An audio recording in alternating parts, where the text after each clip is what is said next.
aquí presentes, de parte de Microiris Argentina, les agradecemos el tiempo y el interés por esta masterclass del día de hoy.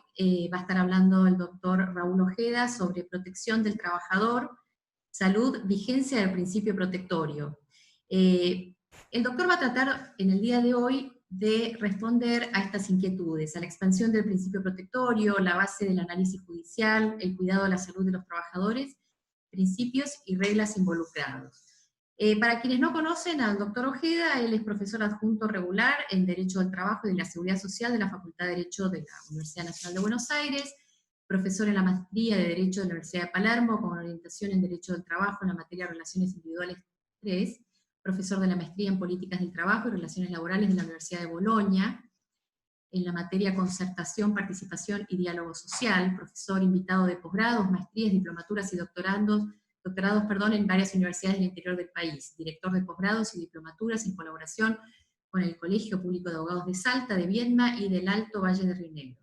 Fundador y actual director del Grupo de Estudios de Derecho Social y actualmente se desempeña como Juez Nacional del Trabajo.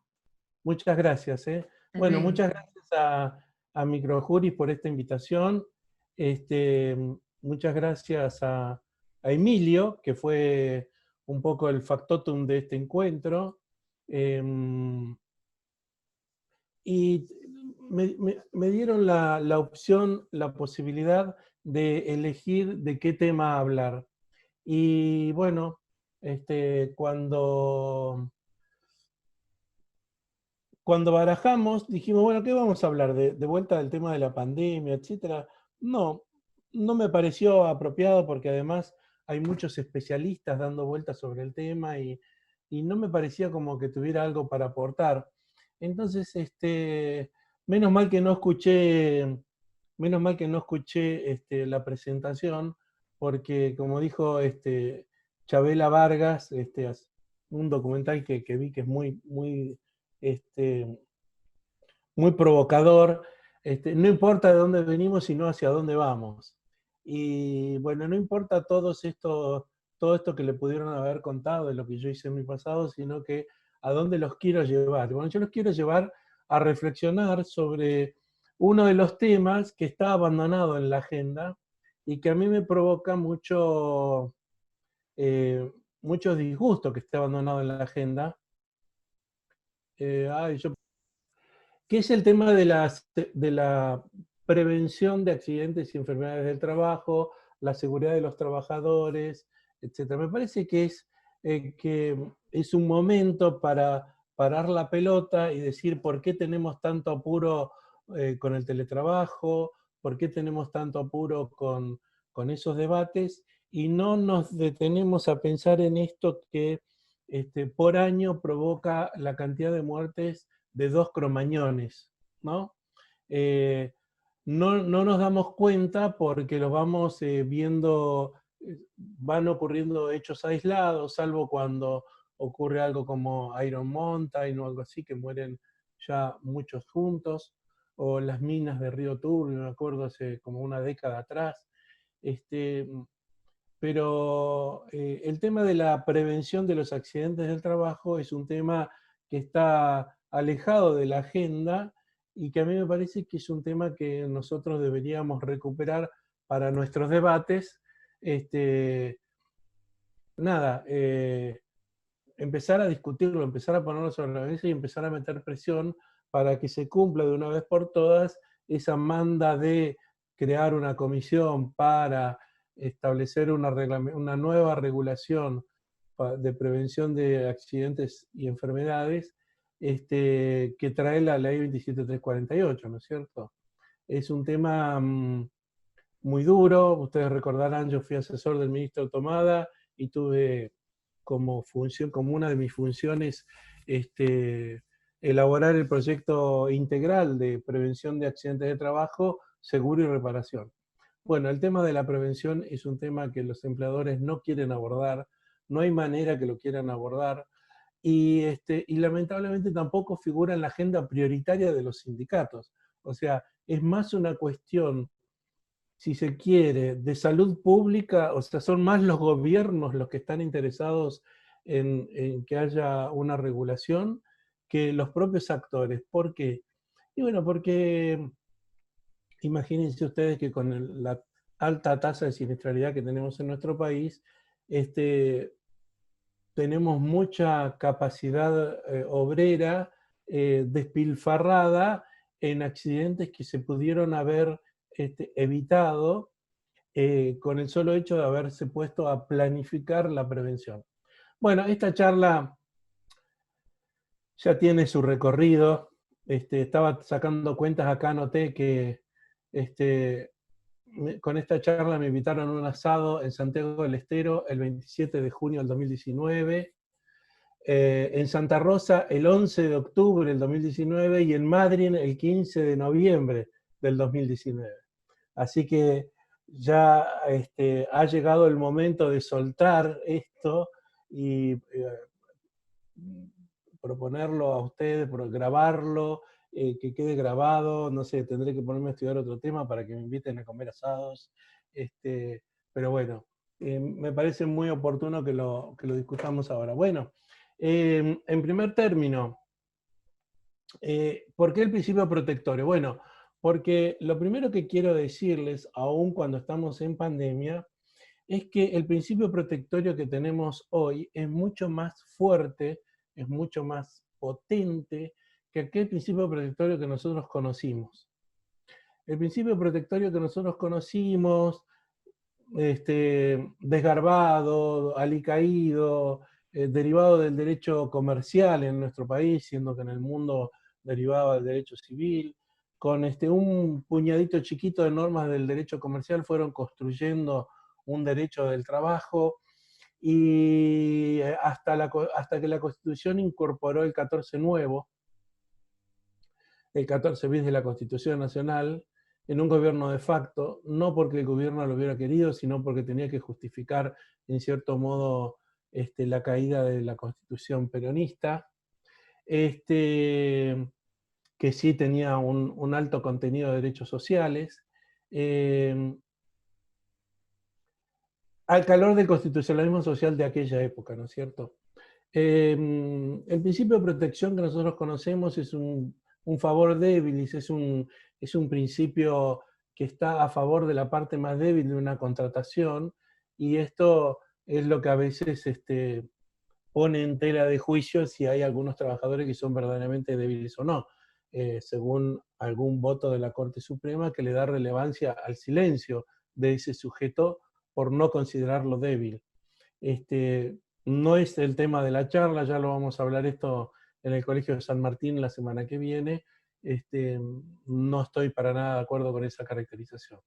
Bueno, decía, el principio de protección de nuestra Constitución Nacional está absolutamente fortalecido a propósito de dos acontecimientos de derecho positivo muy relevantes. Uno es la reforma constitucional del año 94 y otra es el dictado del Código Civil y Comercial de la Nación, a quien muchos vieron con ojos de desconfianza, pero si lo miramos bien, vamos a encontrar dentro del Código Civil y Comercial normas que nutren proteicamente, como les gusta decir a los chicos hoy, a los jóvenes, que nutren proteicamente a este principio de protección y le dan más herramientas para su consagración, al menos en el ámbito judicial, no, ¿por qué no?, también en el ámbito del derecho colectivo. Para arrancar con este reverdecer del principio de protección, esta nutrición del principio de protección, no podemos dejar de señalar que Aquino, en el año 2004, dijo, bueno, que el intérprete, justamente lo utilicé ayer en una sentencia, el intérprete debe escoger dentro de lo que la norma posibilita el resultado que proteja en mayor medida a la persona humana, ¿no? Este principio pro homine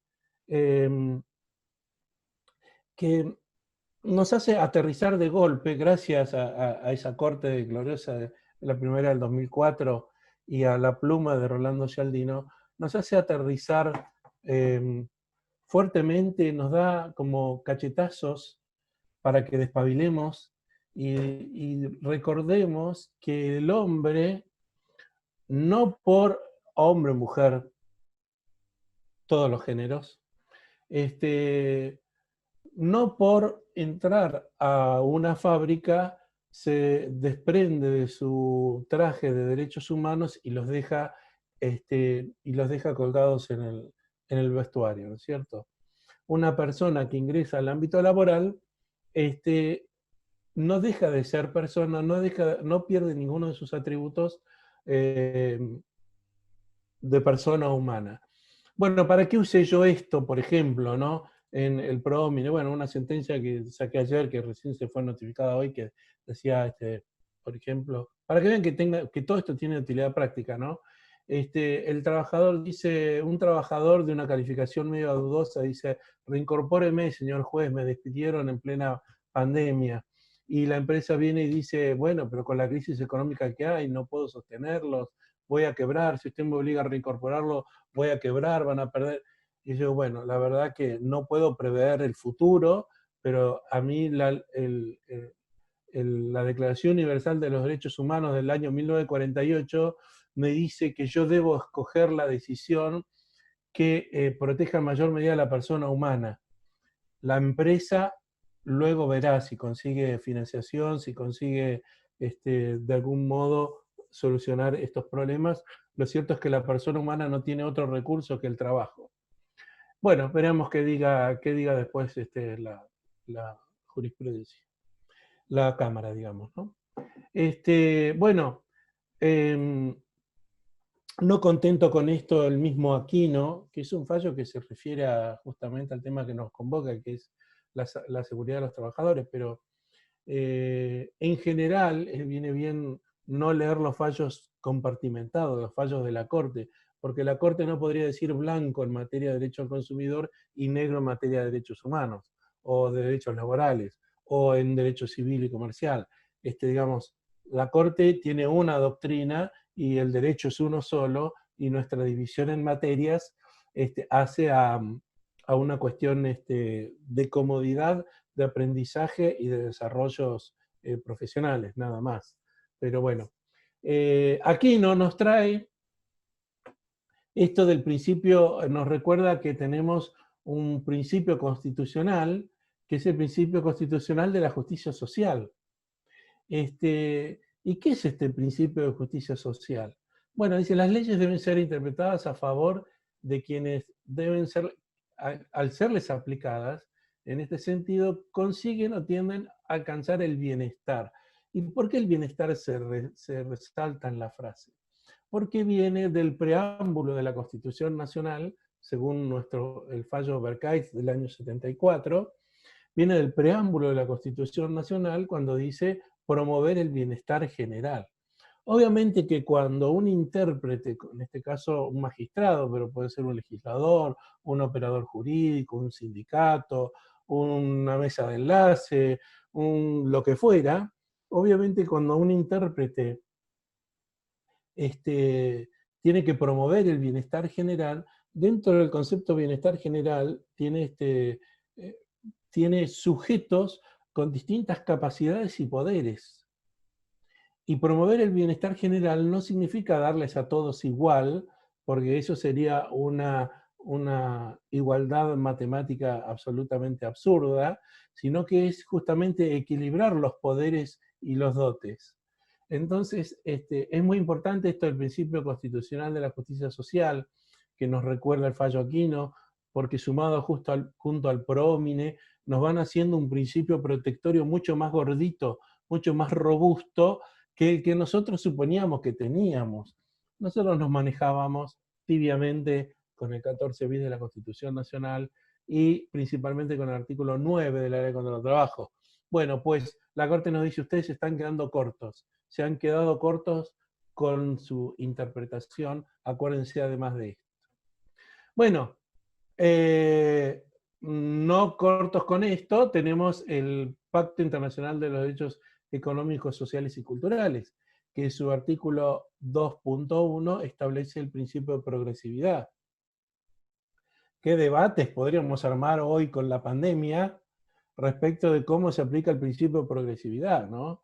Y su correlativo a no regresión.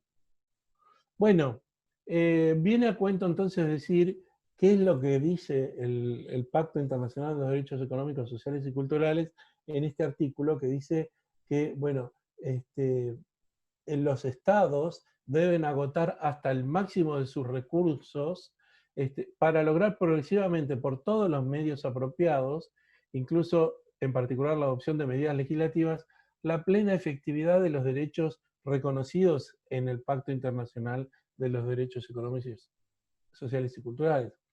Vale decir que si bien yo no veo acá una manda al poder judicial como poder de interpretación, sí lo veo como una manda al poder legislativo y al poder administrador para que incluso ahora en plena crisis agoten el máximo de sus recursos para que la clase trabajadora no sufra las consecuencias de algo que evidentemente les afecta mucho más a ellos que a cualquiera. Bueno, no dejo de reconocer que el Estado ha hecho un esfuerzo enorme en la administración de sus recursos para que los trabajadores no pierdan su empleo, no pierdan su salario, y para que incluso aquellos trabajadores que están fuera de una relación de dependencia, es decir, los trabajadores autónomos, los precarios, los excluidos, los falsos cuentapropistas, también tengan a través de una asignación universal mayor poder de respuesta frente a esta crisis. ¿Me siguen hasta acá? Tenemos un principio protectorio que fue engordando, ¿no? Dicen que estar gordito no es salud. Bueno, yo estoy bien gordito, estoy muy saludable igual, pero el principio protectorio del cual yo estoy hablando, perdón, yo estoy como co-hosting acá, pero hay 11 personas en sala de espera. No tengo que dar los ingresos yo, ¿no? ¿O sí? ¿Seré yo? A ver. Bueno, ahí los aprobé. Vamos a ver si van ingresando. Disculpen pero no, como estoy como cohospedador, no sé si no tenía que darles ingresos yo, qué es eso. Bueno, ahí están entrando. ¿Qué más tenemos? Bueno, tenemos la preservación de la dignidad, también a raíz del llamamiento que produce con alto significado el fallo Silva con Unilever del 18 de diciembre del 2007. Con una frase que la repite mucho Rolando Cialdini en sus discursos, nos dice: la medida de los derechos humanos no está dada ni por las leyes del mercado, ni por los intereses crematísticos, siempre secundarios, ¿no es cierto? Esto nos recuerda: el trabajo no es mercancía, el trabajo no es intercambiable no es un objeto del mercado, que ya lo establecía la Rerum Novarum, la Declaración de Filadelfia, Centésimo Annus, Laborem Exgens y una buena cantidad de documentos más. Esperen que acá tengo también otro que está queriendo entrar. Yo tengo que hacer las dos cosas acá, discúlpenme. ¿Qué tal a los que se ingresaron hace un ratito? Disculpen que me demoré, pero no sabía que les tenía que dar ingreso yo. Bueno, entonces, decíamos, tenemos ya un principio protectorio que es mucho más gordito, porque el hecho positivo de la reforma constitucional del año 94 le dio mucha más fortaleza, sumado a la interpretación que hizo de esos documentos la Corte Suprema de Justicia de la Nación, con muchos otros fallos. A mí me interesa mucho hablar de pinturerías, pero bueno, hay muchos otros fallos, pero no viene al cuento, esto da como para toda una charla, más la señal de interpretación del control constitucional de oficio, que a mí como magistrado me produce una enorme satisfacción tener la posibilidad de de hacer de oficio la aplicación de esta norma internacional y de la norma constitucional, porque, como dijo la Corte de Estados Unidos en algún momento, una ley repugnante a la Constitución no es ley. Y entonces, a veces el juez, con la vieja doctrina de Eduardo Álvarez y de la Cámara Vieja, de decir que bueno, que es la última ratio del orden jurídico y que tiene que hacerse un escrutinio estricto de la constitucionalidad, etcétera, etcétera, queda de lado, y más allá de que el trabajador, trabajadora invoquen deficientemente el derecho, el juez lo aplica, iura novit curia, el juez lo aplica y dentro de ese aplica el derecho, no puede desconocer que está esta manda constitucional. Entonces, y que está este principio protectorio que ahora lo tenemos con una fortaleza inaudita, digamos, ¿no? Que no reconoce antecedentes, menos en el derecho europeo, ¿no? No tienen ellos un derecho positivo tan fuerte como el que tenemos nosotros acá en Argentina. Ustedes me podrán decir en algún momento, bueno, pero estamos en época de crisis económica, una pandemia que nadie pudo prever, una situación que... Otro podrá decir, bueno, estamos en una situación de fuerza mayor generalizada, debe controlarse también la situación patrimonial y financiera de las empresas. Bueno, yo a esto les cuento, les digo una cosa. Estuve leyendo algo de Derecho Internacional Público para poder fundamentar mejor esto que para mí era una sospecha, pero que efectivamente está en la Convención de Viena sobre el Derecho a los Tratados. Y es que todos estos tratados que nosotros estuvimos hablando, que son tratados firmados después de la guerra, de la Gran Guerra, de la Segunda Gran Guerra principalmente, fueron escritos en época de paz para que rijan en época de conflicto, para que rijan en época de crisis, ¿no es cierto? No existiría crisis universal que justifique apartarse de esos documentos, porque para eso están esos documentos, justamente para regir en estos momentos de crisis. Por eso también viene a cuento el poder de convencionalidad, control de convencionalidad de oficio que podemos hacer los jueces a raíz de numerosos precedentes de la Corte Suprema que reconocen como gran antecedente el caso Almonacid de la Corte Interamericana del año 2006. Pero, digamos, no hay excusas para no aplicar los documentos. Y si bien yo reconozco que cierta razón tiene Estela Ferreirós cuando citando a Monereo decía el derecho del trabajo tiene una mirada bifronte. Por un lado protege los derechos de los trabajadores, pero por el otro lado controla que las empresas subsistan, porque las empresas son la base y la estructura del sistema capitalista sobre el cual se monta el derecho al trabajo. Es decir, esa mirada bifronte no es una especie de piñón fijo de bicicleta que solamente va para adelante, y yo diría que, bueno, uno podría tener más cuidado, sí, eventualmente podría tener más cuidado, pero como estamos hablando acá de un tema que atañe a la vida, salud y dignidad de las personas, digamos, ahí sí que no podemos hacer ningún tipo de concesión en lo más mínimo, porque justamente mucho más que el valor económico de cualquier empresa o de cualquier bien capital que pueda tener cualquiera, está justamente esto de la vida, la salud y la integridad y la dignidad de las personas, que por otra parte también están reconocidos en la Convención Americana de los Derechos Humanos. Y si eventualmente ocurriera algún otro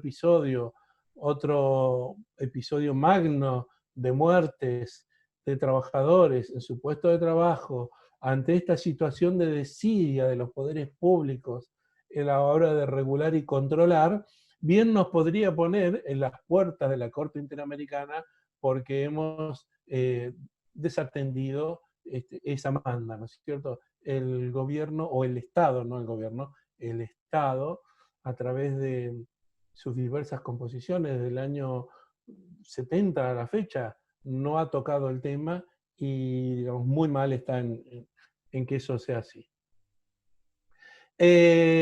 Bueno, tenemos entonces un principio protectorio muy robustecido a través de todo esto que yo les fui contando, pero no queda aquí, porque también a la hora del acceso a la justicia y al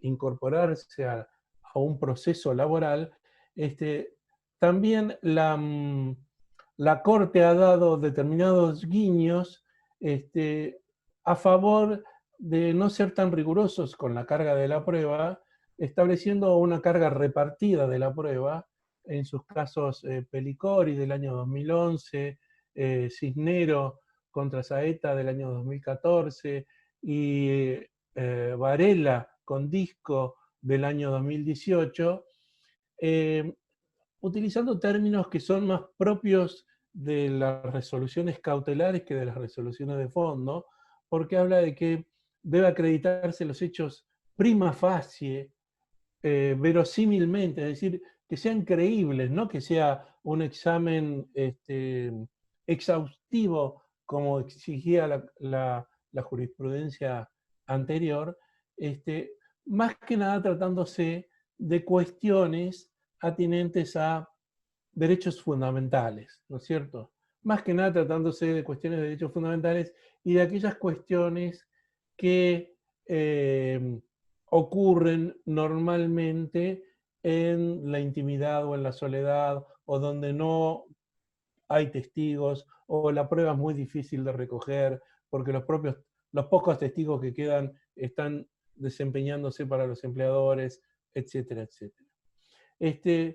Si bien toda esta doctrina de la que yo hablo, de Pelicori, Cisnero y Varela, viene alrededor del tema del despido discriminatorio, no es difícil adivinar que esto puede ser extensible a toda aquella situación en la cual el reparto de las pruebas no sea favorable a los trabajadores, al alcance de las pruebas. Por eso que yo veo acá también que se fortalece el principio protectorio con el Código Civil y Comercial cuando establece en el artículo 1700 y algo, ahora no me acuerdo el número, esta posibilidad que tiene el juez de hasta invertir la carga de la prueba, no solo repartir la carga de la prueba, sino invertir la carga de la prueba. Algo que los procesalistas llaman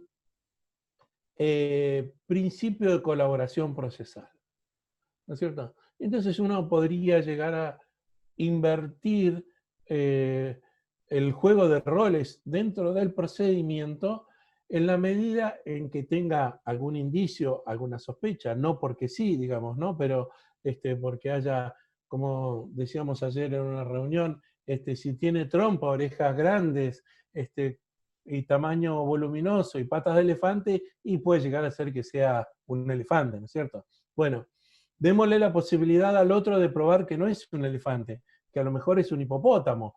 No sé, si tuviera trompa grande no creo que tenga que ser un hipopótamo, pero digamos, ahí viene muy bien el ejemplo de Rodolfo Caponfilas. Hoy se cumplen 3 años de su fallecimiento, así que vamos a aprovechar estas palabras para hacerle un homenaje. Él decía en una sentencia, el cacique Elihuel Calel, muy sabio ya en La Pampa, decía que si tiene plumas de pato, patas de pato, nada como un pato y hace cuac, es un pato. Bueno,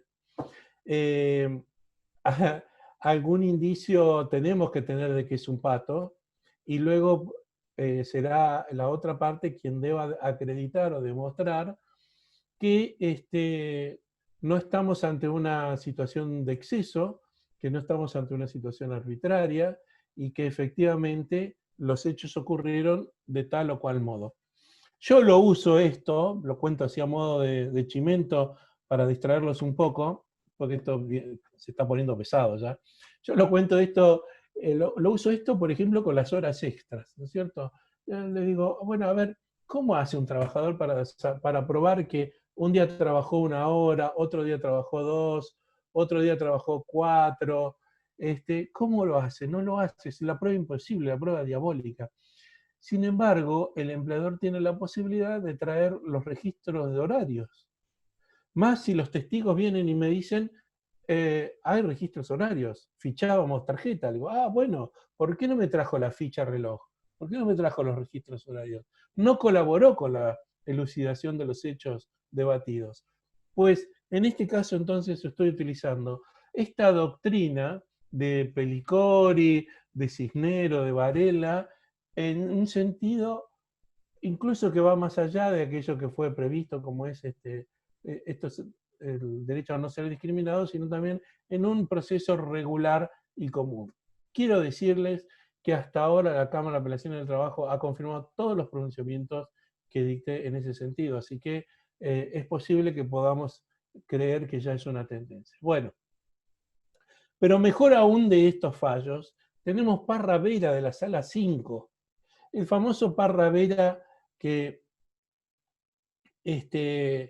crea la verdadera inversión de la carga de la prueba que es un fallo señero, que no ha sido muy seguido, pero que tiene un voto de Simón, de Julio César Simón y de Oscar Sass, que son maravillosos, y que yo recomiendo que los utilicen. Yo creo que ese fallo Parra Vera es el que se reconoce y es el que se recoge en el Código Civil y Comercial, que yo les decía que establece la posibilidad del juez, ante determinados hechos determinados, distribuir la carga probatoria de un modo distinto. No digo cómo, pero de un modo distinto, de acuerdo a los hechos que estén sometidos a debate, ¿no? Bueno, miren si tenemos entonces robustecido el principio protectorio, no solo en el fondo, no solo en lo conceptual, sino que además en lo adjetivo, en lo procesal. Sin embargo, tenemos todavía una traba, y una traba que es importante y que sería importante también correr, que es aquellos criterios jurisprudenciales que llevan a los jueces a no asumir competencia en aquellos conflictos en los cuales todavía está vigente el vínculo, ¿no? Una vieja tradición jurisprudencial, ustedes vieron que hay un fallo, hay un juez, creo que fue Moreno, que dijo, un viejo juez de la Cámara de Apelaciones del Trabajo, que dijo en un artículo, los criterios jurisprudenciales son como las huellas en el campo, te pueden llevar a buen destino, pero también te pueden llevar a empantanar, ¿no? Y bueno, vieron que los criterios jurisprudenciales, cuando se repiten, así se repiten como mantra, en definitiva no terminan diciendo nada, y está bueno que nosotros los reevaluemos. Bueno, el criterio jurisprudencial en materia de competencia decía que la justicia no estaría llamada a conocer en cuestiones que impliquen afectar potestades legales del empleador o del trabajador en el marco del contrato de trabajo, sin perjuicio de la consideración que oportunamente pudiera efectuar el organismo jurisdiccional acerca de las consecuencias. Es decir, una vez que el contrato murió, o una vez que el trabajador se accidentó, o una vez que la empresa dejó trasladó su planta. En fin, que ocurrieron todas las situaciones que a ustedes se les pueda ocurrir. Bueno, esto es un dictamen de Eduardo Álvarez del 2010, pero que reconoce muchos otros antecedentes, y que la Cámara de Apelaciones del Trabajo, que es el ámbito en el cual yo conozco, seguramente en los ámbitos provinciales también ocurre así, no fue desechado, o sea, fue compartido por la jurisprudencia. Yo creo que esto está muy equivocado porque justamente el derecho procesal tiene que acompañar al derecho de fondo, y si el derecho de fondo, más que nada el derecho constitucional, está nutriendo al principio protectorio, ¿cómo pueden los tribunales cerrar las puertas y no permitir un acceso inmediato y rápido a una evaluación judicial de un problema que podría llegar a ser solucionado rápidamente? Yo digo, no puede desatenderse la justicia de un pedido lógico de crear una vía procesal idónea, que uno la puede crear per se, digamos, hoy por hoy, como nosotros aplicamos la norma procesal que corresponda a cada conflicto de acuerdo se nos plantee. Por ejemplo, ¿cuántas veces nos plantean un sumarísimo que en realidad es, y con cautelar, que en realidad es una autosatisfactiva? Nosotros decimos, bueno, usted se equivocó, ¿viste? La cosa va por acá, pero yo se lo resuelvo igual. Digamos, eso no es óbice para que uno resuelva, etcétera. Bueno, no podemos desatendernos entonces de crear una vía procesal idónea, hoy inexistente de modo expreso, ¿no? Lo que yo recordaba de la 11653, veo jueces de provincia, tampoco tenían. Hablaban de conflictos entre trabajadores y empleadores, pero la jurisprudencia no intervenía, me parece, en los conflictos con contratos vigentes. Más que nada porque muchos debates se refieren a la preservación del vínculo. ¿Qué mejor resultado puede tener una gestión judicial que preservar un vínculo que estaba a punto de romperse? O evitar un accidente, o paralizar una empresa que de golpe desatendió todas las señales de alarma y está trabajando realmente en condiciones muy defectuosas. ¿Qué mejor resultado puede tener la justicia en ese sentido? Bueno, ayer David Duarte nos comentaba que un rol muy importante en esta misión podrían tener también los ministerios públicos, ¿no? En este rol, porque la ley de Ministerio Público y la manda constitucional, creo que es el artículo 120 de la Constitución Nacional, así se los permite, ¿no? Entonces, digamos, el derecho contemporáneo, el derecho vigente, este nuevo principio protectorio y sus operadores, nosotros, abogados, jueces, etcétera, miembros de cámaras empresariales y miembros del sindicalismo, tenemos que dar soluciones a este tipo de conflictos y permitirles llegar prontamente a la justicia. Porque de lo contrario, el caso llega a la justicia cuando el contrato ya está muerto, cuando el accidente ya ocurrió y han pasado, y se resolverá con mucha suerte y favor y viento a favor, cuando transcurran 3 años o 4 años de los hechos, ¿no es cierto? Bueno, esta es la tendencia, esta es una tendencia actual, es una tendencia real. A esta tendencia se encamina el derecho de fondo. Fíjense ustedes, yo les decía que el segundo hecho positivo, de derecho positivo, que nutre el principio protectorio es el Código Civil y Comercial. Y que van a decir, está loco, se volvió loco, que no. Miren, el Código Civil y Comercial tiene una norma que es maravillosa para el laboralismo, que es el artículo 1710 y siguientes. Toda la estructura de la acción preventiva es maravillosa para el laboralismo, porque le permite evitar un montón de consecuencias dañosas que pueden ser evitadas con el solo expediente de iniciar este tipo de propuestas, ¿no es cierto? Con retención de tareas, etc. También en la norma específica del artículo 66 de la Ley de Contrato de Trabajo ha restaurado la redacción originaria en la cual le permite a la víctima no solo considerarse despedido, como era la lógica contractual antigua, sino que además le permite erigirse y restaurar las condiciones afectadas para no tener ese tipo de consecuencias a niña que se decía. Bueno, capaz que a lo mejor esto tiene una crítica y yo me voy a hacer cargo de esta crítica, y es: los tribunales no estamos siendo muy rápidos en la solución de los conflictos. Los tribunales tardan, demoran. Bueno, yo voy a decir 2 frases que me gustan al respecto. Una que es de Gabriela Vázquez, a quien admiro profundamente, que dice, bueno, no porque estemos en el Titanic vamos a tirar a los trabajadores por la borda, ¿no es cierto? Aludiendo a todos aquellos jueces que declaran incompetencias a doquier con el solo objetivo de tener menos cantidad de expedientes a su cargo. Digamos que no es así, no va por ahí el camino, va por otro lado. Va por el lado de mi segunda frase, que es, si la justicia del trabajo no tiene los medios, si la justicia del trabajo no tiene la estructura que necesita, es porque a alguien le interesa que la justicia del trabajo no funcione. Yo acá veo, por ejemplo, a Eleonora de Mar del Plata, que le falta crear un tribunal hace años.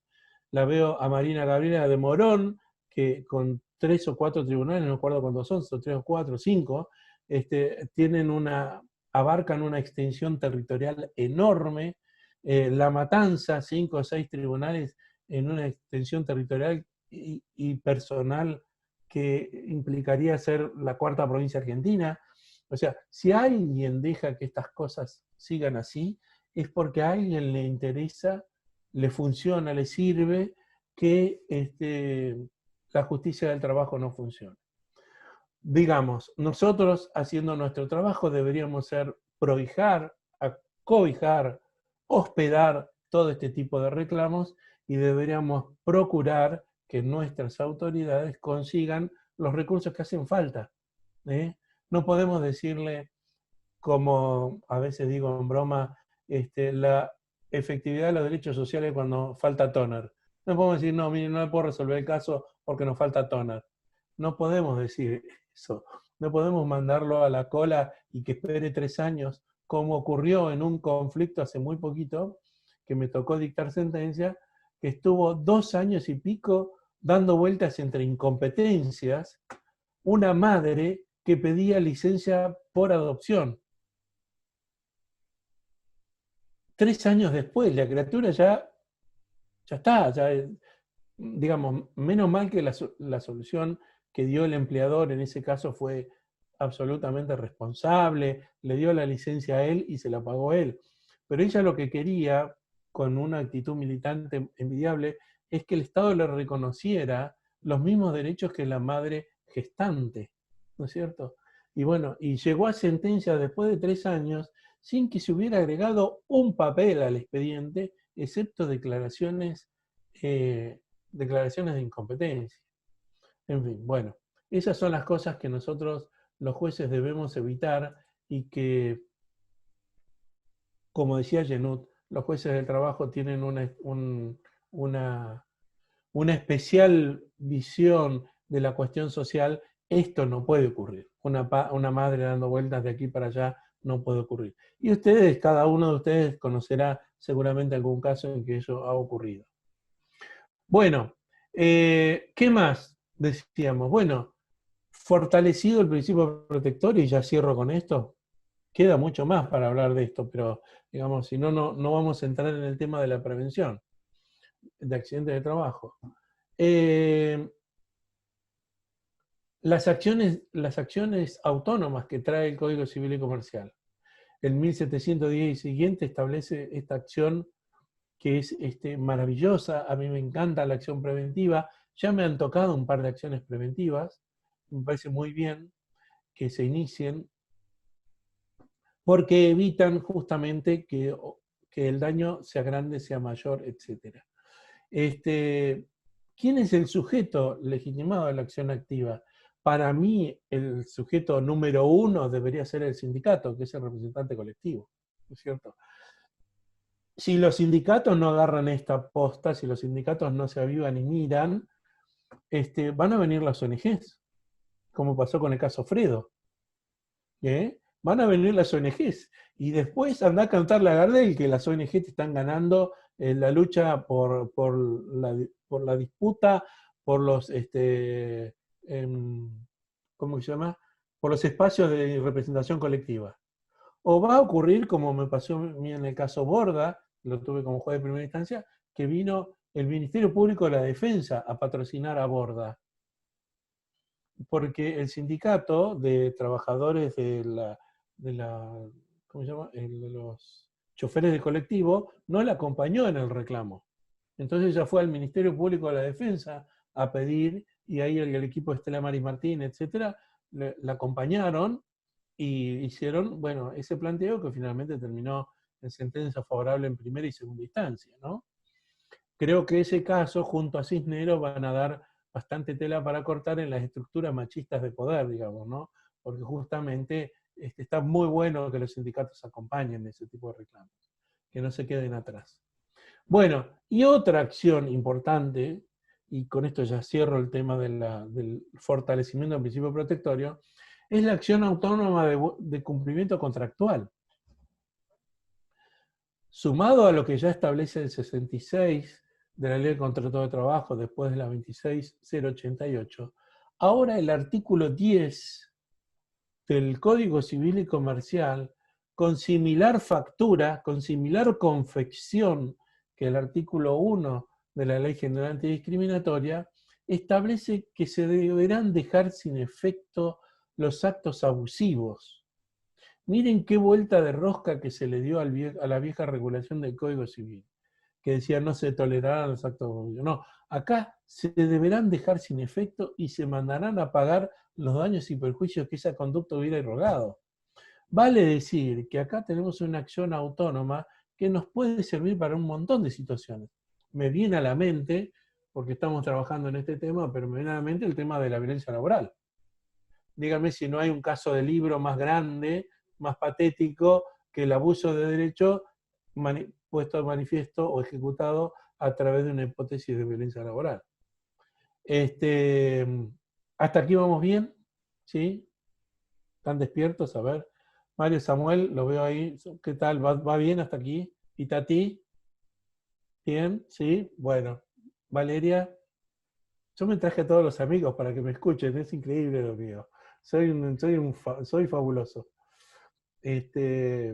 Como diría una persona que quiero mucho, soy un estupendo. Bueno, decíamos entonces que ante este principio de protección, que es un principio que está robustecido, que está más grande que nunca, y yo creo que no sé si puede crecer más el principio de protección, porque ¿qué más que decir que dentro del principio de protección deben incluirse todas las características del pro homine?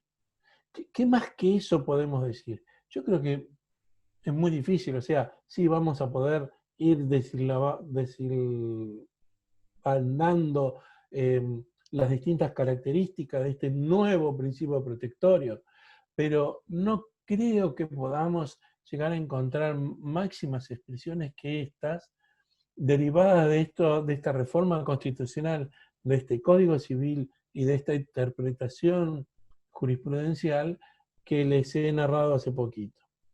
Frente a este escenario de tanta magnificencia, que uno podría decir, este muchacho me autopercibo muchacho, permítanmelo, ¿no es cierto? Hay gente que se autopercibe delfín, yo me autopercibo joven.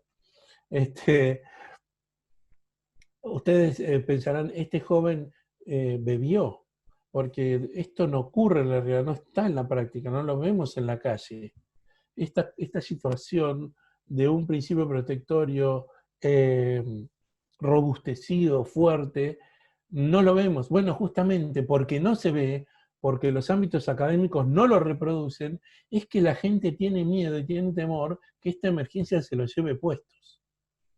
Y por eso es que aceptan determinadas condiciones que no deberían aceptar, y por eso es que prestan tareas en condiciones de flexibilización de hecho o en condiciones de precariedad, como ya conocemos que trabajan más del 40% de los trabajadores en argentinos previo a la pandemia. Vamos a ver qué es lo que queda después de la pandemia, ¿no es cierto? Bueno, ¿y qué pasa con la prevención? Y bueno, con la prevención estamos casi a foja cero, estamos muy mal.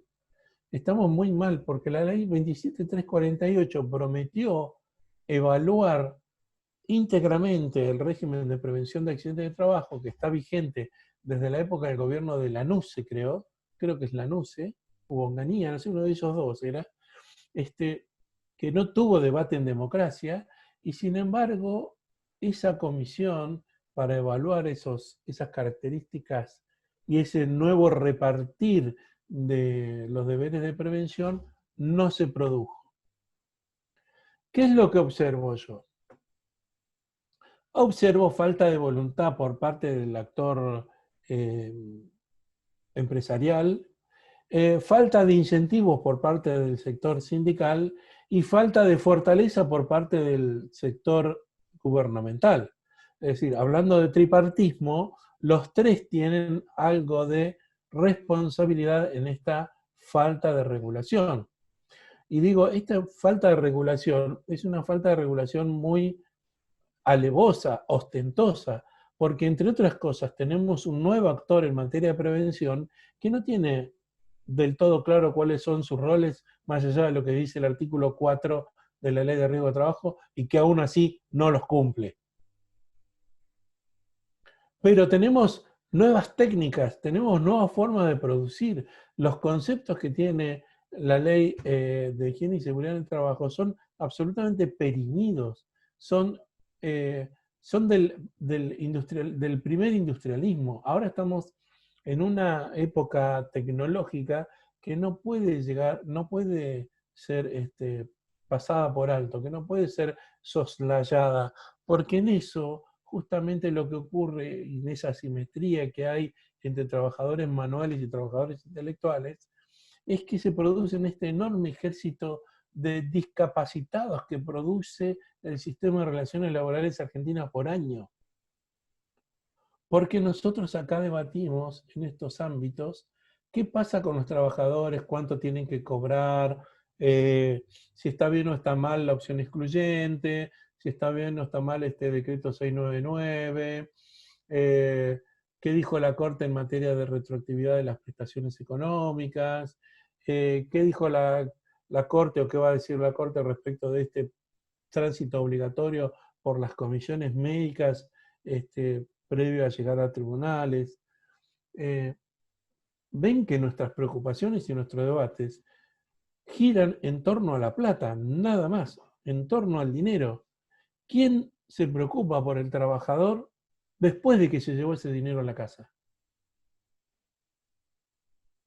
Esa es una persona que va a estar empobrecida porque la suma de dinero, por más que mejoraron, no son gran cosa, va a estar empobrecida en poco tiempo y discapacitada.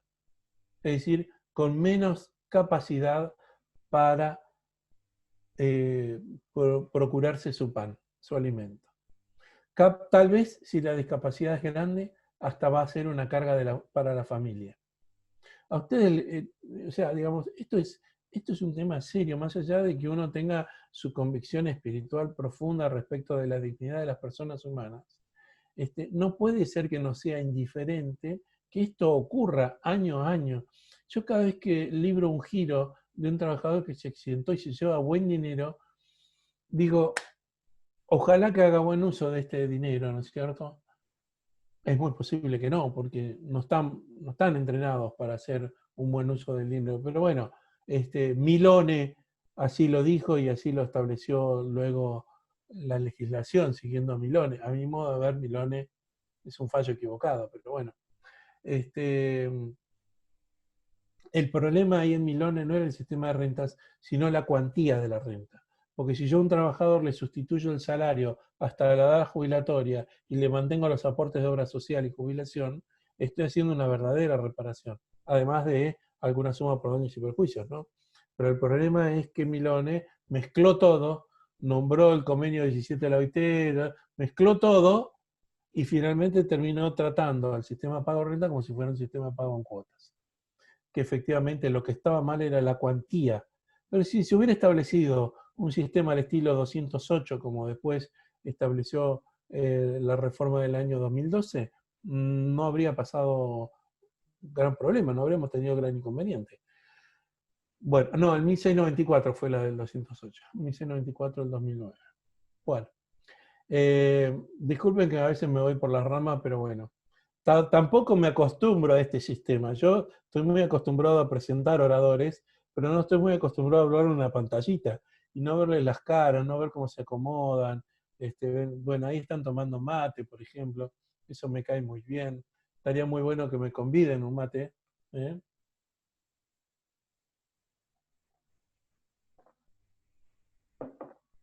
Bueno, ¿cómo tenemos repartido hoy el tema de la prevención de los accidentes del trabajo? Deficientemente repartido. Bueno, tenemos la etapa de la precontactualidad. antes de, como bien dijo Diego Tula, antes del contrato no hay contrato, pero sin embargo se van produciendo hechos de la persona en su dignidad e integridad que están resguardadas por el Código Civil y Comercial y por la Constitución Nacional. Entre ellos tenemos los estudios preocupacionales. Bueno, el Código Civil y Comercial ha establecido una regulación, digamos, magra, pero una regulación al fin, porque antes no teníamos nada, sobre lo que sería la etapa de la precontractualidad, ¿cierto? También podemos unir distintas disposiciones del Código Civil y Comercial y establecer que podría llegar a haber dolo incidental, aquel que está normado en el 273 del Código Civil y Comercial, si el trabajador falsea los datos. Esto es importante porque en muchos casos las empresas ni llenan la planillita de ingreso de los trabajadores de la salud preocupacional y menos aún hacen los estudios que corresponden.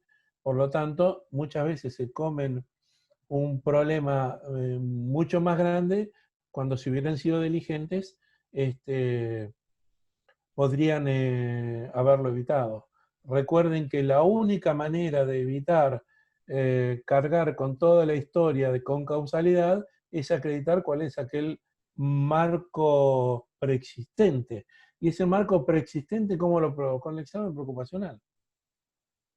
No está muy del todo claro aquello que a ojo de buen cubero un juez dice, y bueno, hagamos un 50 y 50. Es una solución tomista, digamos, pero no es una solución anclada en derecho positivo, porque nuestro derecho positivo dice que la preexistencia se prueba con el examen preocupacional, no con otra cosa. Bueno, en materia de precontractualidad, ¿qué otros datos podemos utilizar? Bueno, tenemos los posibles vicios en el consentimiento, ¿no? Que podría darse en algún caso como dolo esencial o como dolo incidental, ¿no es cierto? Por ejemplo, cuando el trabajador es contratado para desempeñarse en una función y finalmente termina realizando otra distinta, ¿no es cierto? En materia de estudios preocupacionales, es importante destacar que el artículo 31 dice, esperen un segundito, sí, el artículo 31 dice que la persona, todas las personas, tienen derecho a recibir información a través de medios y tecnologías adecuadas para su comprensión. Es decir, aquello que se refiere a los consentimientos informados, bueno, en este caso tienen que ser informados de los resultados en forma informada, ¿sí? Tienen que ser adecuada para la comprensión. Esto de que los resultados se los queda a la empresa, bueno, es muy fácil de voltear, muy fácil de dar vuelta. Más que nada, si por ahí después de un preocupacional no hay una contratación y la persona quiere decir, quiere saber qué le dieron, qué resultado le dio, ¿no es cierto? Bueno, el artículo 54 establece que el trabajador tiene que tener consentimiento, tiene que brindar consentimiento informado para actos médicos e investigaciones de salud, especialmente inciso A, su estado de salud. Vale decir que si a un trabajador lo van a investigar por HIV o por lo que fuera, le tienen que informar, ¿sí? Se lo tienen que informar. En general, los estudios preocupacionales incluyen de rutina el examen de Chagas. Eso creo que forma parte de un plan de salud nacional. No creo que habría forma de resistirlo.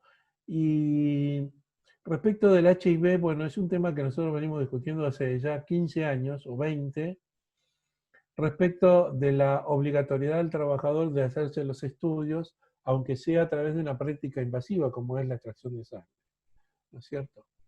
Ahí Gabriela me mandó una sentencia muy interesante sobre el derecho de pacientes, de los derechos de los pacientes, un tema que excede largamente esta charla, pero que lo podemos abordar en algún momento. Frente a esto, tenemos también que el artículo 7 de la resolución 37 del 2010 de la Superintendencia de Riesgo de Trabajo dice que el trabajador tiene derecho a ser informado del resultado de los exámenes que le hayan realizado y a obtener del empleador o de la RT una copia de los mismos, ¿sí? Recordemos que el examen preocupacional está a cargo de los empleadores y los exámenes periódicos están a cargo de la SRT. Por eso es el gran milagro argentino, que es que no hay enfermedades profesionales, porque no se hacen, no hay porque no se detectan. Vieron que ahora en la pandemia hemos aprendido que si uno no hace estudios, no hace hisopados, no se enteran cuántos contagiados hay. Bueno, lo mismo ocurre en el sistema de relaciones laborales. Si uno no hace exámenes periódicos, una vez por año, no sabe cuántas varices está generando, cuántos hipoacúsicos está generando, cuántos problemas de columna está generando, etcétera, etcétera, etcétera. Este es otro dato a favor, unido a esta interpretación de que debe interpretarse a favor de la persona humana, que nos llevaría a descartar esa posible concausalidad o preexistencia antes de ingresar al puesto de trabajo. Da para tela para cortar, pero lo dejamos después si quieren para un mini debate al finalizar. Bueno, y decíamos que debería regularse y redistribuirse o barajarse de nuevo todo lo que es la estructura de prevención de accidentes de trabajo a la luz de este principio protectorio que estuvimos hablando repetidamente, ¿no? Que debe proteger a la persona que trabaja como sujeto de especial tutela constitucional más que a un ciudadano que camina por la calle. ¿Por qué? Porque el ciudadano que camina por la calle lo hace voluntariamente, en cambio la persona que trabaja lo hace porque está satisfaciendo una necesidad alimentaria, ¿no es cierto? Como dice Ackerman, que me gusta repetir sus chistes y también algunas de sus frases, el trabajador no busca trabajo, sino que busca salario. Entonces, es por eso que la persona que trabaja es sujeto preferente de tutela constitucional. No es un eslogan, no es una frase que repetimos vacía y carente de sentido, sino que es una frase que tiene mucho sustento. Justamente esto de el trabajador perder su salud o su vida por el hecho de procurar su alimentación. Decíamos en una época, cuando estábamos proyectando aquella magna reforma que nunca salió, que en materia de derechos humanos, después de la libertad, de la vida y la libertad, el bien más preciado de las personas es la salud. ¿No es cierto? Entonces, ¿qué deterioro estamos provocando a estas personas que no les permitimos procurar efectivamente que mantengan su salud pese a haberla perdido, digamos, en condiciones de voluntad, no voy a decir viciada, voluntad constreñida por una necesidad alimentaria? Y esto, como dije yo en el caso de Guillor, que fue después ratificado por la Cámara, comprende también a los altos funcionarios de las empresas, ¿no?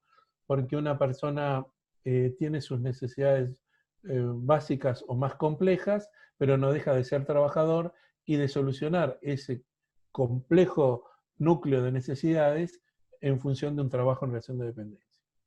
Bueno, cuando hablamos de reforma, y ya voy cerrando porque me estoy extendiendo demasiado, cuando hablamos de reforma, tendríamos que hacer un paso previo, y que yo lo hice ya hace unos 6, 7 años, Nadie me dio bolilla, por suerte. Las cosas que están buenas que yo hago me las copian, pero esto no debe estar tan bueno porque nadie me lo copió. Que es establecer una serie de principios jurídicos de la prevención. ¿Por qué? Porque los principios son las guías, los caminos de acción bajo los cuales tiene que eh, desenvolverse el legislador y el intérprete. Y qué mejor que tener, ya que sabemos que estamos en etapa embrionaria y que eventualmente podría agarrarle al legislador el mismo apuro que tiene hoy para sacarlo del teletrabajo, para sacar una norma de prevención de accidentes de trabajo, y que tenga a mano este puñado de principios que yo les pongo 6, pero ustedes pueden llegar a agregarle 2 o quitarle 2, eso no hay ningún problema. Pero en principio, digamos, me parece que es importante hacer una especie de teoría general de la prevención de accidentes de trabajo, porque es la que nos va a ayudar luego a analizar la, la fenomenología, digamos. No se hace al revés, no se empieza por el estudio de los casos, se empieza por la teoría general. Y en tren de imaginar una teoría general de la prevención de los accidentes de trabajo, digo, primero, deberían regir todos los principios de la seguridad social, porque el bien protegido es el mismo, ¿no? Es la persona en su integridad. Entonces, todos los principios de la seguridad social deberían ser aplicables. Y esto tiene alguna pata de verdad en el hecho de que no puede dejar de ser universal, pero que además que puede llegar a ser financiado solidariamente. Ojo con este punto, porque la seguridad, así como las prestaciones, por ejemplo, del Sistema Nacional de Salud, se te debería brindar a todas las personas por igual, más allá de que las usen o no, o que les sean útiles o no. ¿No? Entonces, la prevención de accidentes de trabajo debe tener como sujetos a todos en lo activo y en lo pasivo. Es decir, es un derecho de ver no solo de trabajadores, empresas, sindicatos, cámaras y gobiernos.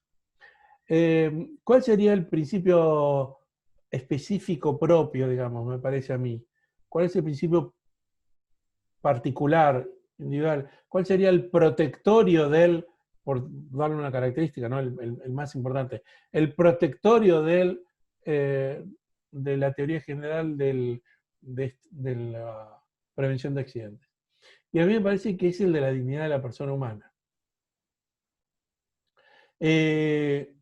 ¿Por qué? Y porque justamente lo que más se afecta de una persona cuando se accidenta es su dignidad. Porque pierde capacidad laborativa, porque pierde capacidad de vida. Acuérdense de Aróstegui, no termina la vida de una persona en la reparación que obtiene por su incapacidad funcional, sino que tiene mucha otra vida, una vida social, una vida familiar, una vida cultural, una vida con dignidad. Lo dicen todos los documentos de este contexto universal de los derechos humanos. Todos apuntan a que las personas deben vivir en dignidad. Y justamente uno de los principios fundamentales en materia de prevención de accidentes de trabajo debería ser este. Bueno, otro principio que a mí me parece que es un principio general, pero que es particularmente aplicable aquí, es el de la razonabilidad, ¿no es cierto? El de la razonabilidad va a tener muchas aplicaciones, por ejemplo, en aquellas situaciones como mandan los convenios de OIT 187 y 155, si mal no recuerdo, de memoria lo digo, o el Código Civil y Comercial, retener tareas ante situaciones de peligro grave o inminente, ¿no es cierto? Ahí manda el principio de razonabilidad. Solo cuando es grave puede hacerse esto, cuando hay peligro grave o inminente, y es verdaderamente grave, y no cuando razonablemente no es así. Bueno, la funcionalidad, Es decir, que toda la organización estructurada en relación a los puestos laborales sea funcional. Ya lo dice el artículo 65 de la Ley de Contrato de Trabajo, que no deben ser caprichosos ni arbitrarios, funcionales. Y en esta funcionalidad se requiere un deber de prevención general por establecimiento y un deber de prevención particular por puesto de trabajo. Porque nada me sirve a mí que el establecimiento esté especialmente equipado en cuanto a acústica, iluminación, ventilación, vibración, si la máquina en la que trabaja el trabajador es defectuosa. O por el contrario, que la máquina esté perfectamente equipada en cuanto a todos los elementos de protección individual que sean necesarios y el ambiente sea nocivo, con polvillo en el aire, mala iluminación, con temperaturas extremas, etcétera, etcétera, etcétera. Entonces, la funcionalidad hace a la protección general e individual que necesita un trabajador en su puesto de trabajo. Otro principio que a mí me parece que es importante en esta teoría general es el de proactividad. Ambos sujetos son los que tienen que comprometerse en preservar la salud y seguridad de los trabajadores, de las personas que trabajan, que son trabajadores y trabajadoras, perdón, y trabajadores. Bueno, no tiene inclusivo. Trabajadores, trabajador X. El de proactividad, ¿por qué? Bueno, porque no podría uno de los sujetos de la relación descansar en que todas las cosas las haga el otro, o incluso no colaborar en lo que a quien le pudiera corresponder, que es el uso de las herramientas de salud y seguridad. El adecuado uso, el uso funcional de las medidas, el cuidado, el participar de las capacitaciones, el prestar atención y el de llevar una vida acorde necesaria como para evitar los accidentes, ¿no es cierto? Bueno, como siempre, no hay rama del derecho a la cual no se le aplique el principio de buena fe, por lo tanto, todas las cuestiones aquí narradas y por narrar deben analizarse de acuerdo a lo que las partes verosímilmente pueden creer y deben aplicarlo, ¿cierto? Y finalmente, libertad, vida e integridad, que es el fin último de esto de la prevención, digamos, después de la vida, después de la libertad, la integridad es el bien más valuable, con mayor valor, no me sale el adjetivo, con mayor valor, que tiene una persona que trabaja y frente a ello va encaminado. Bueno, yo me excedí largamente del tiempo. Son las 7:20. Si quieren podemos hacer algunas preguntas y si no, yo sigo trabajando en esto. Tengo para hablar 3 o 4 horitas más. Acá estoy, Raúl. ¿Cómo te hice trabajar? Vos sabés que en lugar de coanfitrión te puse como anfitrión y tuviste que hacer todo solito, pobre. Recién recupero el rol. Pero lo has hecho tan bien que no me animaba ni a tocar nada, porque no te quería interrumpir. Hubo gente que tuvo que esperar mucho, pobre. Sí, ya sé, lo lamento tanto. Después Porque les yo voy a esperaba hacer que alguien lo llegar. hiciera, pero... Y bueno, porque era mi función, lo que pasa que se me fue la mano y te di el host completo. Bueno, esto hubo principio de proactividad. Exacto, muy Lo bien. solucionamos. Manejaste todo bárbaro.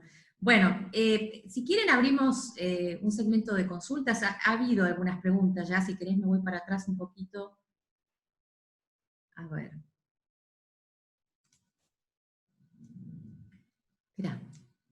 Esperá, Raúl, que me parece que te tengo que hacer coanfitrión. Ahí. No vas a perder el audio. Ahora vamos a... A ver, ahora si podés... no se te está escuchando, Raúl, tenés que reiniciar el audio. A ver ahí sí. Ahora sí. Ahora sí. A ver, vamos a las preguntas. Bueno, acá hay, en realidad más que una pregunta es acotación de Isabel Margarita Hernández, que dice: sin olvidarse de los derechos personalísimos, dentro de los cuales el primerísimo sería la vida, protegido internacionalmente. La cuestión es que tal vez rozaría con cuestiones religiosas, en el sentido de cultos no católicos o no cristianos fuera de la Iglesia Católica. También habría que tener en cuenta la libertad de culto protegida constitucionalmente en nuestra Carta Magna. Claro, esto ha sido un comentario hace un tiempito atrás, ¿no? Cuando estabas... Claro, lo que ocurre es que yo entiendo a dónde apunta, pero esto nos excede hoy, porque hoy estamos hablando de la seguridad en el trabajo, y esto podría llegar a ser un capítulo grande de los derechos fundamentales inespecíficos del trabajador, ¿no es cierto? Claro. El de la libertad de culto, que yo no veo cómo podría interceder en el tema de seguridad, excepto permitirle a un trabajador hacer las pausas, por ejemplo, aquellos que tienen el culto, ¿cómo se llaman? Los musulmanes, que tienen que interrumpir la jornada para hacer sus rezos matinales, etcétera, pero excede a la cuestión de seguridad en el trabajo, me parece a mí, ¿no? O no lo puedo, o no lo alcanzo a ver, a lo mejor si la persona que lo dice toma la palabra me puede ayudar a comprenderlo distinto. Bueno, acá dicen que hacen falta más charlas como las de hoy, que incluyan más anécdotas jurídicas, el deber de no dañar, dice Isabel Margarita Hernández. Bueno. Eh, Matías Quintana dice: buenas tardes, ¿cómo entraría el principio protectorio en una resolución de contrato por mutuo acuerdo, en el que el monto de la indemnización no coincide con el importe que se le dio realmente al trabajador, e incluso en este caso no estaba registrado? Es un caso de hecho y prueba eso que pregunta. Realmente no es un caso complejo, es un caso de hecho y prueba. Un caso complejo es aquellos casos en los cuales el mutuo acuerdo oneroso no tiene cómo demostrar cuál fue la propuesta que se hizo inicialmente. Es decir, cuando se le ofrece un retiro voluntario a alguien y esas pautas del retiro voluntario no quedaron asentadas en ningún lado. Entonces, bueno, ahí la biblioteca está dividida en dos, ¿no? Machado, por un lado, dice: todo mutuo acuerdo oneroso es inválido y por lo tanto debe presuponerse un despido sin justa causa. Y yo, por otro lado, digo, bueno, un mutuo acuerdo puede ser gratuito y si se puede llevar alguna suma de dinero adicional, ¿por qué eso declararía la invalidez? Siempre y cuando se puedan explicitar cuáles son las pautas de ese mutuo acuerdo, las pautas previas, digamos que podría llegar a reclamarse. O eventualmente con el cotejo con otros casos, ¿no? Con otros retiros voluntarios. A fulanito le dieron más, a menganito le dieron más, a menganito le dieron una indemnización completa, a tal le dieron un 110%, etcétera, etcétera. Pero más si el trabajador no estaba registrado, yo no sé, quisiera ser un mosquito que lea ese documento para ver qué ingeniería jurídica armaron para decir que estaban extinguiendo un contrato de trabajo con un no trabajador. Es una ingeniería técnica tremenda. Bueno, acá preguntan cómo anhela que se configure el derecho del trabajo en su estado de perfección proyectado a futuro, a 50 o 100 años. Isabel, que es muy activa en el chat. Sí, Isabel, mire, Isabel, tengo una charla que habla sobre el futuro del trabajo y que tiene una extensión más o menos como esta. Pero le cuento el final. Total, nadie nos ve. Le cuento el final. A mi modo de ver, el futuro del derecho del trabajo está con una enorme, enorme participación estatal. A través de ingresos universales básicos y a través de prestaciones jubilatorias también universales a aportantes y no aportantes. Porque tal como Churchill y Beveridge descubrieron allá el siglo pasado, quien se tiene que hacer cargo de las contingencias de las personas es el Estado. Si podemos hacerlo a través de un aparato de seguridad social, alguna máquina de la seguridad social, mejor. Pero está visto que el trabajo va disminuyendo, que la eficacia estatal para perseguir a los evasores es cada vez peor, que tenemos un montón de leyes que se van creando porque el Estado es incapaz a la hora de perseguir a los evasores. Y cuando hablo de evasores, utilizando una terminología muy propia de los impuestos, estoy hablando también de los evasores de las figuras laborales, ¿no es cierto? El hecho de que nosotros hoy por hoy tengamos una posible regulación, una alternativa de regulación a los muchachos que trabajan a través de plataformas, que no les reconoce la plenitud de derecho, no es más que porque el Estado es absolutamente incapaz de perseguir esa situación de ilegalidad. Lo ha demostrado concretamente. Y no es un fenómeno nuevo, esto ocurrió ya con los peones de taxi, ocurrió con un montón de otros trabajadores que fueron pseudo autónomos y que finalmente fueron pacíficamente reconocidos como relación de dependencia. Entonces, Isabel, me fui por las ramas, pero a mí me parece que en la medida que el Estado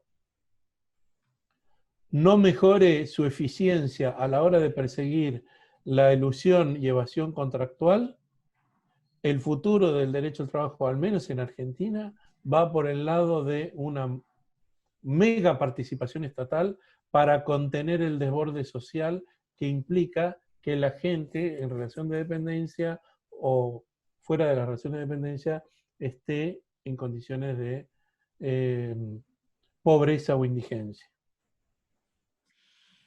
Fernando Winitsky pregunta cuáles serían las pautas de cuantificación del daño moral en relación al hostigamiento laboral. Y eso depende de cada caso. ¿Fernando me dijo? Fernando. Eso depende de cada caso, Fernando, porque depende... es muy difícil... es muy difícil explicarlo con palabras, porque también es muy difícil explicar con palabras por qué un juez puede evaluar el valor vida y qué pautas utiliza a tal efecto, ¿no es cierto? A veces me dice un fulano por ahí, te dice en la calle, ¿por qué ustedes los jueces se arrogan la facultad de decir si la pericia médica está bien o mal hecha? Si ustedes no son médicos, son jueces. Bueno, por la misma razón que nosotros podemos decir cuánto vale el valor vida, cuánto cuesta el valor vida. Y eso es una cuestión de pura interpretación judicial, derivado a que los jueces, por eso está el requisito de ser del territorio en el cual uno se postula como juez, ¿no? El juez tiene que lograr un abstracto del colectivo de esa sociedad respecto de cuánto valora una vida, cuánto cuantifica una vida, y no puede salirse de ese abstracto colectivo, de que es, por ejemplo, una injuria, concepto amplio si los hay, ¿no es cierto? Una mala palabra para un porteño es distinto a una mala palabra para un salteño, la misma palabra, digamos, o sea, es una concepción abstracta de lo que la sociedad interpreta como valioso o no valioso en determinado contexto, ¿no es cierto? Por eso es que, por ejemplo, el juez que dijo que un niñito no había sido violado porque había brindado su consentimiento, fue tan repudiado porque iba contra el sentimiento de la comunidad, por más que él lo hubiera fundado en derecho, digamos, ¿no? Uno puede fundar todo lo que quiere, pero si va en contra del abstracto de la comunidad. Por eso es que es muy difícil decir cuál es la pauta para establecer el daño moral. Pero en eso yo le voy a dar un consejo. Usted tiene que ayudar al juez. Usted tiene que marcarle un caminito al juez para que el juez tenga más fácil la solución de su caso. Y en el caso de evaluar un daño moral, usted debería demostrarle si esa persona, cómo afectó a esa persona, que no es lo mismo daño moral que daño psicológico, eso es otra cuenta aparte, cómo afectó a esa persona en su vida en comunidad aquel hecho por el cual se tiene que cuantificar un daño. Acá tenemos un especialista, Mario Samuel, con tesis doctoral sobre el tema. La reparación, ¿cómo es que decís vos, Mario? La reparación en la satisfacción, ¿cómo es? Bueno, Mario tiene una fórmula casi matemática al respecto, que a mí no me gusta mucho, pero lo respeto porque él se tomó mucho trabajo en hacerla, que establece un paralelismo entre las afecciones físicas y las afecciones espirituales. A Ahí mí lo me- activé a Mario, si quiere a que ver, Mario, ¿cómo era el de las legítimas qué? No, no, las satisfacciones sustitutivas, no lo digo yo, lo dice el código. No, El no, tema es no, que pero el tema de la tesis, más que matemática, está vinculada a un tercer elemento entre el dañador y el dañado, que es un punto donde codigar el análisis objetivo como el impuesto de bienes personales, que es un impuesto que, haciendo un análisis que proviene de una ley, por lo tanto el Congreso lo ha sancionado, o sea, los representantes han dicho que a partir de determinada suma de dinero las personas tienen ganancia. A partir de allí, con colaboración de auxiliares de la justicia y, como no, de los abogados, se puede tener un porcentaje de acuerdo a la gravedad objetiva del daño. Entonces, teniendo, por supuesto, con agravantes y atenuantes, todos siguiendo el Código Civil y Comercial. El análisis que hago yo está más vinculado a la reparación desde el Código Civil y Comercial que desde el Derecho del Trabajo, pero es aplicable, y hace poco el Tribunal Superior de Justicia de Córdoba convalidó la fórmula, o el sistema, mejor dicho. Sí, mira. en un fallo Quiero contra la Municipalidad de Villa María. Sí. Muy bien, muy bien. Bueno, después me gustaría tener ese fallo porque ¿Cómo no? era una aspiración de Ricardo Guibur establecer una pauta objetiva, una especie de máquina de resolver ese tipo de situaciones, y es un poco a donde apuntabas vos, ¿no? Establecer una pauta objetiva, un anclaje objetivo de aquello que hoy por hoy es meramente subjetivo. Es esto que yo le explicaba a quien preguntaba respecto de cómo lo hacen, y se hace en base a un abstracto colectivo, digamos, a lo que uno ve en la comunidad, que es la cuantificación del valor vida. Claro, y nosotros acá en Latinoamérica, Raúl, tenemos un problema grande, que es el problema de la inflación. Lo que puede ser una pauta justa hoy, dentro de 6 meses puede dejar de ser justa. Entonces, este tema de anclarlo al impuesto de bienes personales, aunque una de las alternativas es aplicarlo al peso, al valor peso del impuesto de bienes personales. Y la otra alternativa, cuando estamos viviendo una situación de hiperinflación, es dejarlo al valor dólar cuando se creó el impuesto de bienes personales. Un solo dato te doy. Aplicando ese sistema, nunca la parte actora lo impugnó. Nunca. Bien. Es un dato, me parece, duro para dejar. O sea, que la parte actora se consideró satisfecha con la cuantificación. Bueno, después entonces, Mario, si estás de acuerdo, vamos a subir esos elementos a la página del Grupo de Estudio de Derecho Social. Ya lo hemos subido, lo pidió Daniela, creo. Daniela Fabián lo pidió y se le subió. Ahí me están diciendo que sí. Excelente, excelente. Excelente, excelente. Porque lo que yo le decía a Fernando, que es el que hizo la pregunta, es que tiene que mostrarle el camino al juez y mostrarle todas aquellas circunstancias de las cuales habla Aróstegui, de las cuales se tiene que valer el juez para evaluar a una persona en cuanto ser humano y no solo trabajador.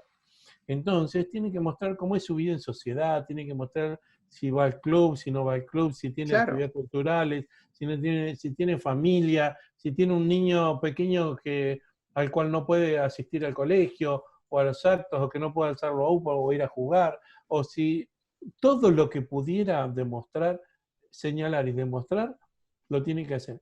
En eso hay una contra del abogado laboralista, y es la comodidad de la tarifa. El abogado laboralista está muy cómodo con las tarifas, entonces está muy poco acostumbrado a denunciar daño y acreditarlo.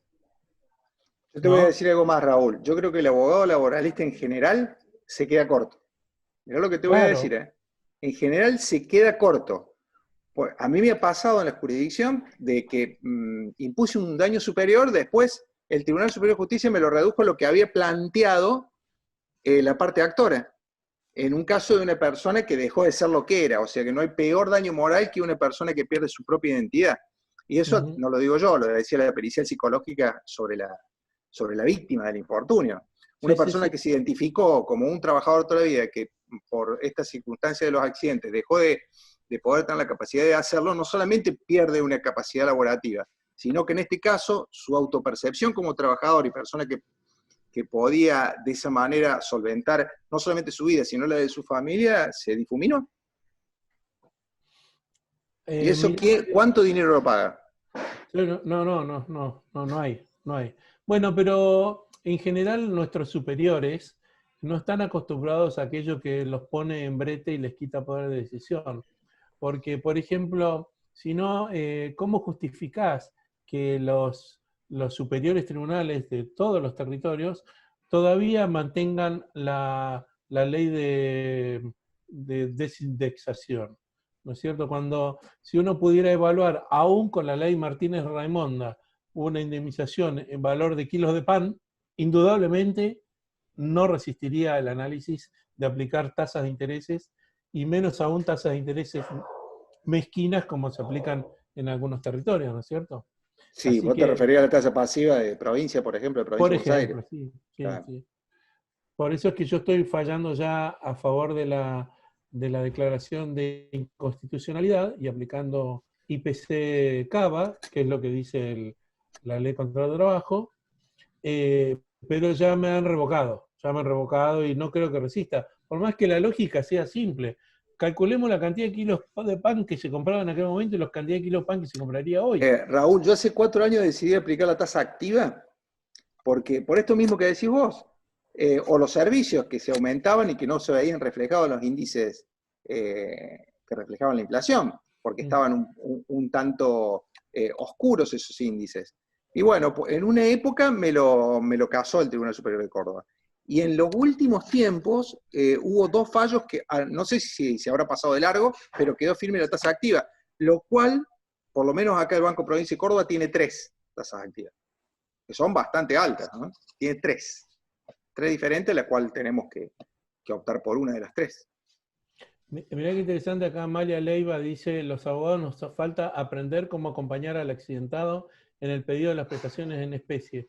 Sí, Amalia, el tema es que en general las prestaciones en especie no tienen pacto cuota litis ni pacto de honorarios, y ese es el problema que desincentiva a los abogados, pero deberían hacerlo. Es más, la gran prestación en especie que nadie reclama es la recalificación, que es justamente la reinserción de la persona como alguien útil en la sociedad. Porque la reinserción no solo le adecua la recalificación, los deberes de recalificación, no solo aportan a crearle un baño para discapacitados si es que eventualmente lo necesitara, o ampliarle las puertas de la casa o hacerle una rampa, sino enseñarle a hacer algo para que la persona se sienta útil, digna, para que pueda generar su propio ingreso, para que no sea una carga. Eso es una rama que todavía está muy olvidada y a la cual yo también invitaría a los abogados sindicales a que la lleven adelante, porque es obvio que el abogado litigante, si eso no le genera un buen honorario, no lo va a hacer. Bueno, pues alguien tiene que hacerlo, porque la gente que trabaja y que queda discapacitada sufre después, la pasa mal. A mí me gustaría ir a la casa de Aquino a ver cómo está, ¿no? A la casa de Arostegui. A mí me gustaría ver cómo están. Castillo. Hola, Castillo, ¿cómo le va? Vengo a ver cómo está, ver cómo vive. ¿No? Acá Qué de interesante desafío, ¿no? Arostegui, Emilio dice, a quien agradezco haber sido puente para esta charla de hoy: Arostegui implica la afección a la libertad de elegir la construcción de su proyecto de vida. Arostegui, en mi opinión, ha sido mal interpretado hasta la construcción del Código Civil y Comercial. El problema no es la tasa, es la capitalización. Indexar es un error. Claro, no, bueno, pero en Arostegui nos decían a nosotros, ¿qué error cometen ustedes al reducir la cuantificación de un daño a una tarifa? Y sí, lo que pasa es que para el laboralismo es cómodo una tarifa. No te esfuerza en invocar ni en probar nada, y para el juez resuelve con una tarifa, y si da poco está bien, y si da mucho también está bien. Mirá el comentario de Santiago. Santiago Dillarian. Hay muchos comentarios, por ahí me saltó alguno, perdonen, pero es que explotó el chat. Adelante. En las detonaciones supuestamente controladas realizadas en el Cerro Catedral de Bariloche, ocurridas este lunes por la mañana, que causaron la muerte de un trabajador jefe de patrulla, evidentemente y lamentablemente no se tuvieron en cuenta ni los principios de razonabilidad ni de funcionalidad explicados por el maestro Ojeda. Mira, Santiago, no sabía, yo soy de Bariloche, no sé si lo dijo en mi currículum cuando lo leyó. No, no lo sabía, mirá. Soy nacido y criado en Bariloche, Mirá. y me vine, soy un NIC, un auténtico NIC, y me vine a Buenos Aires a estudiar y bueno, después me quedé, ¿no? Pero no Sí, sabía esto que esto había salió en el ocurrido. diario en el día de ayer, que era una patrulla que creo, no sé si estaba yendo a rescatar a alguien que estaba varado por las grandes nevadas que hubo, y una luz, bueno, se desprendió así y lo cubrió. Muy conocido, No creo que era el sabía. jefe de patrullas No sabía, sí. es muy lamentable. Es muy lamentable porque a mí todo esto me afecta pensando en que nosotros de ver casos estamos como inmunizados, pero yo trato de no perder ese favor humanitario que tenemos que tener de ver que detrás de cada nombre hay una persona de carne y hueso que está sufriendo, digamos, ¿no? Y estos casos a mí me provocan una gran tristeza. Mire el dato que yo le di, tenemos 2 cromañón por año. Es tremendo tener 2 cromañón por año. Pero no importa porque van uno por acá, otro por allá, otro por allá. No, esparcidos, digamos, ¿no? Pero teníamos, creo que era 1,3 trabajadores por día. Una cosa de locos, digamos, ¿no? Ahora, todos esos números perdieron todo tipo de validez porque en esta época no se está produciendo con normalidad, no está trabajando. No hay gripe, no hay... Ahí lo estamos, Raúl, lo hemos perdido, pobre, ya habló tanto. El resto sí, sigue, ¿no es cierto? Ha sido, a ver. ¿Qué otra pregunta me Ahí estás, quiere? Raúl. Bueno, te fuiste por unos segundos, pero, a ver, te felicitan tanto. Vos sabés que en Facebook, que te están siguiendo también, dice Viviana Carrizo, dice, excelente propuesta en miras a la prevención de riesgos y accidentes de trabajo para una eficaz y real protección de los trabajadores. Ojalá te copien. Excelente.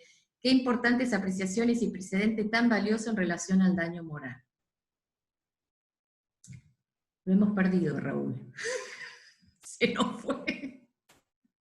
Bueno, mientras tanto la voy a habilitar, que creo que tenía una consulta, Amalia, esperando que Raúl vuelva. Perdón, a ver acá. Amalia, creo que estás... Perdón, no me funciona la cámara. No me funciona la cámara, pero sí el micrófono. ¿Me escuchan? Sí. A ver. El tema ¿Sí, es me que... escuchan? ¿Te escuchamos? No tan bien. Bueno, porque justo sale conexión a internet inestable. Pero bueno, si bueno, me escuchan, no. A ver, ¿se escucha? Sí, te estamos escuchando. No, yo fui la que escribió que bueno, que a los abogados nos falta un poco la preparación para, digamos, para reclamar por las prestaciones en especie de los trabajadores, en realidad acompañarlos, digamos, en esto. Yo me tocó un caso de haber acompañado a un accidentado severo, un chico que quedó cuadripléjico, y lo acompañé durante 14 años con las prestaciones médicas. Lo acompañé hasta su muerte, hasta que falleció. Y realmente aprendí a pelear amparos, logré, digamos, que estuviera en los mejores lugares. Mientras vivió estuvo en los mejores lugares. Y bueno, entonces ahora lo aplico mucho, y es cierto, o sea, no dan honorarios, pero bueno, pero en la profesión no todos son los honorarios, por lo menos es como yo me manejo. Pero vi sufrir, lo vi sufrir, o sea, fueron 14 años de acompañarlo en forma permanente, internado siempre. Hasta, digamos, hasta 2 años antes de su muerte estuvo siempre internado. Entonces, realmente yo me doy cuenta, por lo que me voy enterando, digamos, o por lo que pude charlar en los diferentes lugares donde yo lo acompañé, que eran todos lugares de tercer nivel, que realmente, digamos, nos hace falta alguien que los acompañe en eso, porque hay que saber pelear, porque si uno no pelea, las ART, digamos, no le dan lo que le tienen que dar. O sea, yo tengo la tranquilidad, digamos, de haber luchado, haber hecho amparos cuando tendría que hacer, haberle conseguido silla importada, haberle conseguido, digamos, consulta con profesionales de afuera, o sea, todo. Por eso es una cosa que creo que está pendiente. Así que bueno, comentario que quería hacer. Muchísimas gracias. Gracias a vos, Amalia. Acá te están felicitando. Son muy pocos los casos, dice. Sí, son muy pocos los casos, la verdad que sí, hay que reconocerlo. Muy valioso. Bueno, Raúl, no sé si querés ya dar un final, porque la verdad es que, a ver acá, bueno, entró justo una pregunta. ¿Qué factores actúan en contra de las acciones por el deber de prevención, incluso hoy en el Código Civil y Comercial? ¿Es el temor al despido, la tarifa? No, se ha desincentivado la promoción de acciones de responsabilidad, aún fundadas en normas del contrato de trabajo, porque al mandar los casos a la justicia civil se expide con términos menos laboralistas que la justicia del trabajo, siendo que además las tarifas que ha generado después del decreto 1694 en adelante han sido realmente más reparatorias, ¿no? Mucho más que antes.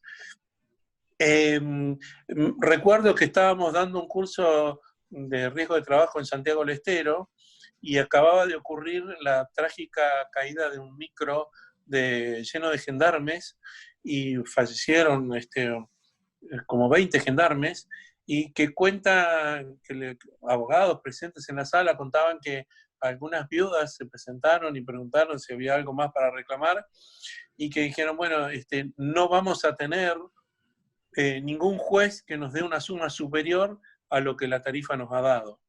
Entonces, eso funciona como un desincentivo, más tener que caminar por un fuero incómodo, un fuero que tiene otras reglas, otros principios,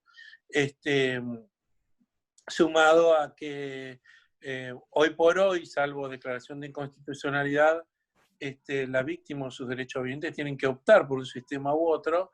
Entonces es un pájaro volando, un pájaro en mano o ver cientos volar, que a lo mejor esos que uno ve volar no son tan gorditos y sustanciosos como este que tengo en la mano. Entonces, eventualmente es una opción medio extorsiva, ¿no es cierto? En el proyecto que habíamos hecho en aquella época, cuando yo estaba en el Ministerio de Trabajo, era una opción, pero parcial, y era que toda la incapacidad funcional la cobrara, se la llevara siempre en todas las chances, y que hubiera una opción solo relativa a otros daños, es decir, a ese 20% que incluyó el artículo 3 de la ley, a otros daños, daño moral. Entonces, en aquel caso en el cual una parte tiene un buen caso, lo llevaría a la justicia, y en otro caso en donde la parte no tiene un buen caso, se queda con ese 20% tarifado y ahí cerró el asunto. Eso es una opción bastante menos extorsiva. Bueno, Raúl, yo creo que ya hemos cumplido y por demás con la hora y demás, así que te agradezco muchísimo. Ha sido realmente un privilegio tenerte el día de hoy. Les agradezco a todos los participantes también que te han acompañado hasta el final de la charla. Y ¿viste? Yo me anoté ya varios temitas que dijiste que para dar otras charlas, así que ojalá podamos tenerte nuevamente. Bueno, cómo no, gracias a ustedes por la invitación, gracias a los amigos por haberme acompañado. Ahora los tengo que invitar yo a comer a ellos por haberme acompañado.